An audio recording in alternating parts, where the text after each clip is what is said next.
اعوذ باللہ من الشیطان الرجیم بسم اللہ الرحمن الرحیم فَإِن كَذَّبُوكَ فَقَدْ كُذِّبَ رُسُلٌ مِّن قَبْلِكَ جَاءُوا بِالْبَيِّنَاتِ وَالزُّبُرِ وَالْكِتَابِ الْمُنِيرِ كُلُّ نَفْسٍ ذَائِقَةُ الْمَوْتِ وَإِنَّمَا تُوَفَّوْنَ أُجُورَكُمْ يَوْمَ الْقِيَامَةِ فَمَنْ زُحْزِحَ عَنِ النَّارِ وَأُدْخِلَ الْجَنَّةَ فَقَدْ فَازَ وَمَا الْحَيَاةُ الدُّنْيَا إِلَّا مَتَاعُ الْغُرُورِ۔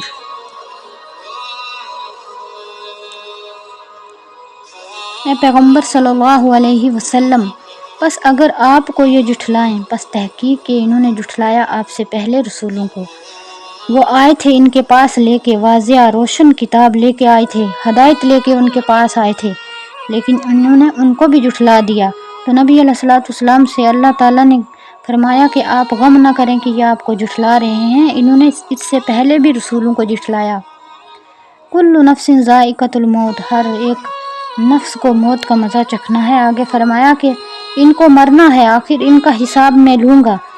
وَإِنَّمَا، اور بے شک میں تم کو، تُوَفَّوْنَ أُجُورَكُمْ يَوْمَ الْقِيَامَةِ، پورا بدلہ دیا جائے گا تم کو قیامت کے دن، یعنی جو انہوں نے اعمال کیے ہوں گے، تم نے اعمال کیے، ان کا بدلہ پورا قیامت کے دن دیا جائے گا۔ اور جو بچ گیا آگ سے، اس کو داخل کیا جائے گا جنت میں، پس وہ کامیاب ہو گیا، یعنی جو جہنم سے بچ گیا جنت میں داخل ہو گیا وہ کامیاب ہو گیا آخرت کے دن، قیامت کے دن۔